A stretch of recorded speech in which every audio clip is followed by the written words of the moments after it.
স্বাগত আরেকবার, দেখছেন এডিটর স্পিক। বিভিন্ন অপরাধের সাথে জড়িত থাকার অভিযোগে গত এক বছরে প্রায় শতাধিক বিদেশি নাগরিককে গ্রেপ্তার করেছে আইনশৃঙ্খলা বাহিনী। বাংলাদেশে থাকা বিদেশি নাগরিক, বিশেষ করে আফ্রিকার নাগরিকদের বেশিরভাগেরই থাকে না ভিসা বা পাসপোর্ট। পড়ালেখা, খেলাধুলা ও ভ্রমণের জন্য ভিসা নিয়ে এদেশে এসে জড়িয়ে পড়ছে তারা বিভিন্ন অপরাধের সাথে।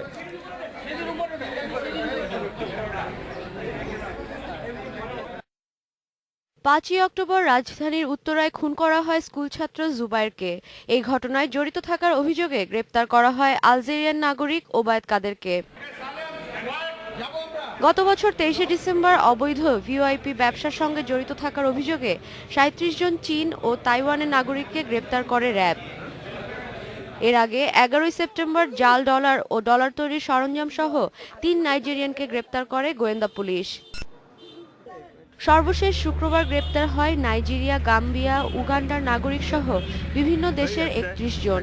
পুলিশ জানায়, পড়ালেখা, খেলাধুলা ও ভ্রমণের জন্য ভিসা নিয়ে এদেশে এসে আর ফিরছেন না এসব বিদেশি নাগরিক।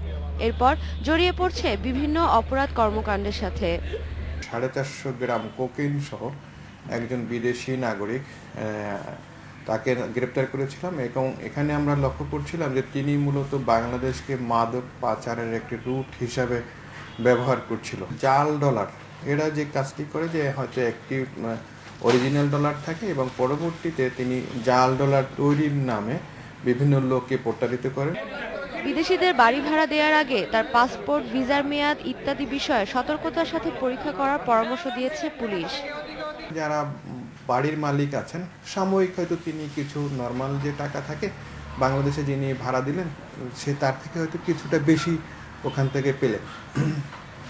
বেশি পাওয়ার পরে হয় কি যে তিনি মুনাফা বেশি অর্জন করলেন, কিন্তু তাকে কিন্তু একটা অপরাধ কর্মে কিন্তু তিনি সহায়তা করলেন।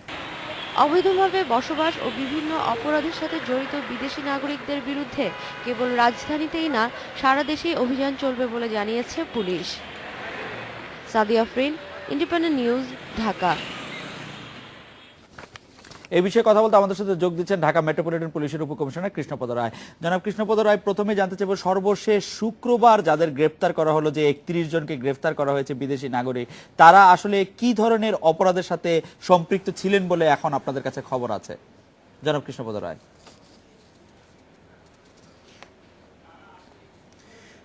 আচ্ছা, দেখুন, আমরা যে গত শুক্রবার ভোররাতে যে অভিযানটি পরিচালনা করি, সেটা হচ্ছে আমাদের দীর্ঘদিনের অভিজ্ঞতা, যেগুলো আপনার রিপোর্টিংয়ে চলে আসছে, যে বিদেশি কিছু কিছু নাগরিক বিভিন্ন ধরনের অপরাধ সংক্রান্ত কর্মকাণ্ডে সংশ্লিষ্ট হয়ে পড়েছেন। তো অপরাধের একটি ঘটনা আমাদের কাছে খবর আসার পর সেটা সম্পর্কে ব্যবস্থা নেওয়ার একটা দিক আছে। আমরা একটু প্রিভেন্টিভ মেজার হিসাবে একটি অভিযান পরিচালনা করি। আমরা কিছু কিছু এলাকায় চিহ্নিত করি বিদেশি নাগরিকরা কোথায় আছেন এবং আমরা সিদ্ধান্ত নিই তাদের কাগজপত্র ঠিক আছে কিনা, সেটি যাচাই বাছাই করা দরকার। যদি ঠিক না থাকে তাহলে এদেশের প্রচলিত আইন অনুসারে তাদের বিরুদ্ধে ব্যবস্থা নেওয়া উচিত। সেই প্রেক্ষাপটে আমরা 147টি বাসাকে চিহ্নিত করে সেই সমস্ত বাসায় যাই, সেখানে অবস্থানরত বিদেশি নাগরিকদের কাগজপত্র পর্যালোচনা করি এবং 31 জনের মধ্যে যাদেরকে আমরা পিক করে নিয়ে আসি এবং পরবর্তীতে আইনানুগ ব্যবস্থা গ্রহণ করা হয়, তাদের কারো কারো পাসপোর্ট ছিল না, কিংবা পাসপোর্ট থাকলেও ভিসা মেয়াদের মধ্যে ছিল না, মেয়াদ উত্তীর্ণ ভিসা ছিল। তো সেই প্রেক্ষাপটে তাদেরকে নিয়ে আসা হয়েছে। আমরা এখন তাদের বিরুদ্ধে প্রতিষ্ঠিত যে অপরাধ, সেটা হচ্ছে গিয়ে তাদের কোনো বৈধ কাগজপত্র নেই বাংলাদেশে বসবাসের ক্ষেত্রে। কিন্তু জনাব কৃষ্ণপদ রায়, আপনারা যে অভিযানটি চালালেন, কোনো একটা, আপনি নিজেই বলছিলেন সেটা একটি প্রিভেন্টিভ মেজার হিসাবে, যে কি ধরনের অপরাধের সাথে তাদের সম্পৃক্ততার কথা আপনারা এই সর্বশেষ যে গ্রেপ্তারটি করলেন সেইখানে আপনাদের খবরে ছিল? মানে তারা কি ধরনের ক্রাইমের সাথে তারা যুক্ত থাকতে পারেন বলে আপনাদের কাছে খবর ছিল? আমরা ইতিপূর্বে দেখেছি আমাদের অভিজ্ঞতা থেকে যে একটি খুনের ঘটনা আপনার রিপোর্টিং এ বলা হয়েছে, সেটি একটি ব্যতিক্রম ঘটনা, কিন্তু আমরা সচরাচর তারা যে অপরাধে জড়িয়ে পড়ে সেটা হচ্ছে গিয়ে এই ডলার দ্বিগুণ তিনগুণ করে দেওয়ার একটি প্রলোভন, মানুষকে প্রতারিত করা এবং মাদক ব্যবসার সাথে জড়িয়ে পড়ে, বাংলাদেশেও মাদক ব্যবসার সাথে জড়িয়ে পড়ে, কিংবা বাংলাদেশকে একটি রুট হিসাবে ব্যবহার করে থাকে। এই দুইটি প্রধান অভিযোগ তাদের বিরুদ্ধে আমরা বিভিন্ন সময়ে পেয়েছি। সেই কারণে আমরা একটি সতর্কতামূলক এবং আপনি প্রিভেন্টিভ হিসাবে আমরা দেখতে চেয়েছি যে কারা কারা বাংলাদেশে অবস্থান করছেন উইদাউট এনি লিগ্যাল কাগজপত্র ছাড়া। জি জনাব কৃষ্ণপদ রায়, আরেকটি বিষয় হচ্ছে যে এই আফ্রিকানরা যে বাংলাদেশে থাকছেন তারা কি বাংলা ভাষা শিখে নিয়েছেন? বিশেষ করে সর্বশেষ যাদেরকে গ্রেপ্তার করা হলো তারা যদি ডলার মানে ডলার জাল ডলার বিক্রি করার পেশায় থাকেন বা অন্যান্য মাদকদ্রব্যে, তাদের তো ভাষাটা শিখতে হবে। তারা কি এই ভাষা জানতেন বা জানেন? শিখছেন কোথাও এইসব বিদেশিরা? নট নেসেসারিলি তারা যে বাংলা ভাষা খুব শিখছেন কোথাও এইসব বিদেশিরা? নট নেসেসারিলি তারা যে বাংলা ভাষা খুব ভালোভাবে বলতে পারে না, টুকটাক শব্দ হয়তো বলতে পারে, কিন্তু আমরা আমাদের সাথে জিজ্ঞাসাবাদে অনেক ক্ষেত্রে তারা নন ইংলিশ স্পিকিং কান্ট্রি থেকে যারা আসে তারা ইংলিশও বলতে চায় না। এক ধরনের অসহযোগিতা আমাদের সাথে তারা করে থাকে, যে তথ্য দিতে চায় না। তবে আমরা দেখেছি এই যে সমস্ত প্রতারণার ঘটনা ঘটেছে তার সাথে কোনো না কোনো বাংলাদেশি তাদের সাথে অ্যাসোসিয়েট হিসাবে কাজ করেছে। তো তারা সবাই খুব ভালো বাংলা জানে না, টুকটাক বাংলা জানে আর কি, এবং অনেকে ইংলিশও বলতে চায় না। আমি এই প্রসঙ্গটিতে আসছিলাম যে যারা যদি অ্যাসোসিয়েট যারা আছেন, যারা বাংলাদেশি বা বাংলা জানেন, তাদের ব্যাপারে কি আপনাদের কাছে এই মুহূর্তে কোনো খোঁজ আছে যে তারা কারা বা কারা তাদেরকে সহযোগিতা করছেন, কারা তাদেরকে এই পেশায় কাজ করতে সহযোগিতা করছেন, বিদেশ থেকে আসতে সহযোগিতা করছেন বা খবর দিচ্ছেন? এরকম কোন চক্রের হদিশ কি আপনারা পেয়েছেন? আমরা এই ব্যাপারে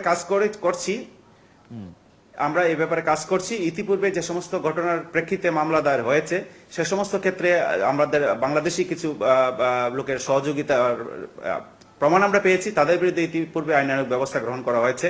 তবে এই যে বিশাল সংখ্যক বিদেশিরা আছেন এবং এই বিদেশিদের মধ্যে যারা অপরাধ প্রবণ এবং অপরাধমূলক কর্মকাণ্ডে জড়িয়ে পড়ছেন কিংবা পড়ার সম্ভাবনা আছে, তাদের সাথে এই দেশের লোকজনের সহযোগিতা আছে কিনা সেটা আমরা খতিয়ে দেখছি এবং তাদের বিরুদ্ধে আইনানুগ ব্যবস্থা গ্রহণের প্রক্রিয়াটি অব্যাহত আছে। জনাব কৃষ্ণপদ রায়, বাংলাদেশে বসবাসরত ভিনদেশী সংখ্যা কত সে ব্যাপারে আপনার কাছে কোনো তথ্য আছে কিনা, এবং তাদের মধ্যে অবৈধই বা কতজন হতে পারেন বলে আপনার কাছে তথ্য? এই সংখ্যাটা দেয়া খুব মুশকিল। জানেন আপনি, এখনকার বৈশ্বিক পরিস্থিতিতে মানুষের আনাগোনা বেড়ে গেছে। এক দেশের মানুষ আরেক দেশে যাচ্ছে, ব্যবসা বাণিজ্য করছে, চাকরি বাকরি করছে, নানা ধরনের উন্নয়নমূলক কর্মকাণ্ডেও সহযোগিতা করছে, কিংবা শিল্পায়নেও অনেক লোক বাইরের লোক কাজ করছে। তো এই তথ্যটা এই মুহূর্তে আমাদের কাছে নেই যে কতজন বিদেশি আছেন এবং তাদের মধ্যে কতজনের ভিসা নেই কিংবা এখানে থাকার পারমিটটি নেই, সেই তালিকাটা এখন দিতে পারবো না আমরা। তবে এভাবে আমরা কাজ করছি যাতে এই অপরাধমূলক কর্মকাণ্ডটি একটি নিয়ন্ত্রণের মধ্যে রাখা যায়। যারা অপরাধ কর্মে জড়িত নন কিন্তু কাগজপত্র ঠিকঠাক নেই, এরকম অবৈধ যারা, তাদের ফেরত পাঠানোর উদ্যোগটা কি নিয়েছেন আপনারা বা কি নিয়ে থাকেন সাধারণত? যারা কোনো অপরাধ কর্মের সাথে যুক্ত নন কিন্তু কাগজপত্র অবৈধ। আচ্ছা, প্রধানত তাদের বিরুদ্ধে জি কাগজপত্র যাদের নেই, এই দেশে থাকার বৈধ পারমিট নেই, তাদের বিরুদ্ধে একটা আইনানুগ ব্যবস্থা মানে ফরেনার্স অ্যাক্টে মামলা হয়ে থাকে।